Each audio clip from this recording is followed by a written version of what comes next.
Hello friends, നമസ്കാരം. ഞാൻ രാജേഷ് ഷിബിൻ. നിങ്ങൾക്കെല്ലാവർക്കും പുതിയൊരു വീഡിയോയിലേക്ക് സ്വാഗതം.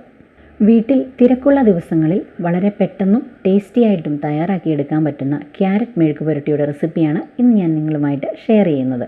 നിങ്ങൾ ഇതുവരെയും ഈ ചാനൽ സബ്സ്ക്രൈബ് ചെയ്തിട്ടില്ലെങ്കിൽ ദയവായി ഒന്ന് സബ്സ്ക്രൈബ് ചെയ്യുക. അതുപോലെ തന്നെ നിങ്ങൾക്ക് വീഡിയോ ഇഷ്ടമായാൽ ലൈക്ക് ചെയ്യുക, ഷെയർ ചെയ്യുക. ക്യാരറ്റ് മെഴുക്ക് പുരട്ടി തയ്യാറാക്കുന്നതിന് വേണ്ടിയിട്ട് ഞാനിവിടെ 3 വലിയ ക്യാരറ്റ് നീളത്തിൽ അരിഞ്ഞെടുത്തിട്ടുണ്ട്. നീളത്തിൽ അരിഞ്ഞെടുക്കുകയാണെന്നുണ്ടെങ്കിൽ കറി തയ്യാറാക്കി കഴിയുമ്പോൾ അത് പാത്രത്തിൽ ഇരിക്കുന്നത് കാണുമ്പോൾ നല്ലൊരു ഭംഗിയാണ്. അതിന് വേണ്ടിയിട്ടാണ് ഞാൻ ഇതുപോലെ നീളത്തിൽ അരിഞ്ഞെടുത്തിരിക്കുന്നത്. ചെറിയ ചതുരക്കഷ്ണങ്ങളാക്കിയിട്ട് അരിഞ്ഞാലും ഒരു കുഴപ്പവുമില്ല. ഇതിനോട്ട് ചേർക്കുന്നതിന് ഇനി ഞാൻ എടുത്തിരിക്കുന്നത് ഒരു ചെറിയ സവോള ചതുരത്തിൽ അരിഞ്ഞെടുത്തിട്ടുള്ളതാണ്.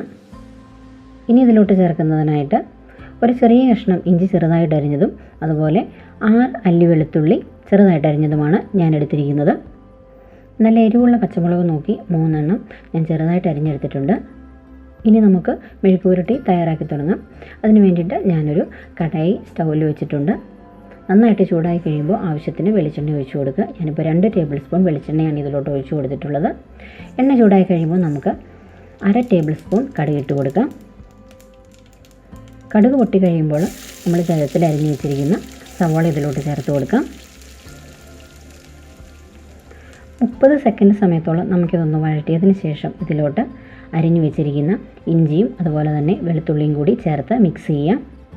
ഈ മിക്സും നമുക്ക് ഒരു 30 സെക്കൻഡോളം ഒന്ന് മുരിച്ചെടുത്തതിന് ശേഷം നമുക്ക് അരിഞ്ഞു വെച്ചിരിക്കുന്ന പച്ചമുളക് ഇതിലോട്ട് ഇട്ട് കൊടുക്കാം.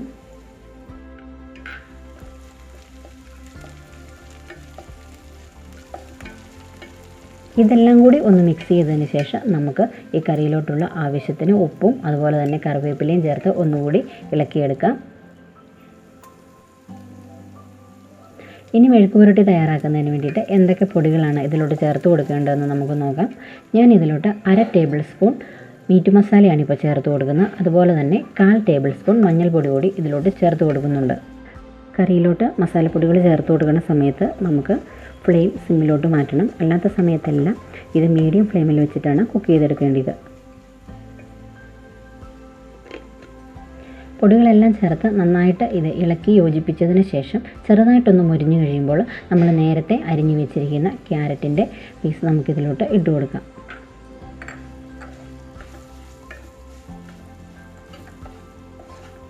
ഇതെല്ലാം കൂടി നമുക്ക് ഒരു 5 മിനിറ്റ് അടച്ച് വെച്ച് വേവിച്ചെടുക്കാം. അപ്പോഴത്തേനും ഇതിൽ നമ്മൾ ചേർത്തിരിക്കുന്ന മസാലയെല്ലാം നന്നായിട്ട് പിടിച്ച് പകുതി വേവായിട്ട് നമുക്ക് കിട്ടും.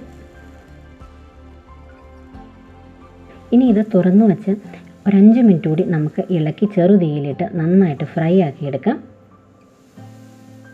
ക്യാരറ്റിൻ്റെ കഷ്ണങ്ങളെല്ലാം നന്നായിട്ട് മസാലയൊക്കെ പിടിച്ച് മുരിഞ്ഞു വന്നു എന്ന് കണ്ടു കഴിഞ്ഞാൽ നമുക്കിതിലോട്ട് ഒരു 1/2 ടേബിൾ സ്പൂൺ കുരുമുളക് പൊടി കൂടി ചേർത്ത് കൊടുക്കാം. മെഴുക്ക് പുരട്ടിയൊക്കെ ഉണ്ടാക്കുമ്പോൾ എപ്പോഴും ചെറിയ ക്വാണ്ടിറ്റിയിൽ ഉണ്ടാക്കി നോക്കുക. അപ്പോൾ നമുക്ക് എണ്ണയും അതുപോലെ തന്നെയുള്ള പൊടികളും എല്ലാം ഈ മെഴുക്ക് പുരട്ടിയിലോട്ട് നന്നായിട്ട് പിടിച്ച് നല്ലൊരു ടേസ്റ്റ് കിട്ടുന്നത് ചെറിയ ക്വാണ്ടിറ്റിയിൽ ഉണ്ടാക്കി നോക്കുമ്പോഴാണ്. അപ്പോൾ ഇതെൻ്റെ ഒരു പേഴ്സണൽ ഒപ്പീനിയൻ മാത്രമാണ്. അപ്പോൾ നിങ്ങൾ ഇതുവരെയും ഇത് വീട്ടിൽ ട്രൈ ചെയ്ത് നോക്കിയിട്ടില്ലെങ്കിൽ ഒന്ന് തയ്യാറാക്കി നോക്കുക. അപ്പോൾ ഇന്ന് വളരെ രുചികരമായിട്ട് തന്നെ നമ്മൾ ക്യാരറ്റ് മെഴുക്ക് പുരട്ടി തയ്യാറാക്കി വെച്ചിരിക്കുകയാണ്. ഇത് ചോറിനൊക്കെ കൂട്ടാനായിട്ട് വളരെ എളുപ്പത്തിൽ തയ്യാറാക്കിയെടുക്കാവുന്ന ഒരു റെസിപ്പിയാണ്. അപ്പോൾ നിങ്ങളെല്ലാവരും തീർച്ചയായിട്ടും വീട്ടിൽ ഇതൊന്ന് ട്രൈ ചെയ്ത് നോക്കണം. നിങ്ങൾക്ക് വീഡിയോ ഇഷ്ടമായെങ്കിൽ ലൈക്ക് ചെയ്യുക, ഷെയർ ചെയ്യുക. പുതിയൊരു വീഡിയോയിൽ പുതിയ റെസിപ്പിയുമായി നമുക്ക് വീണ്ടും കാണാം.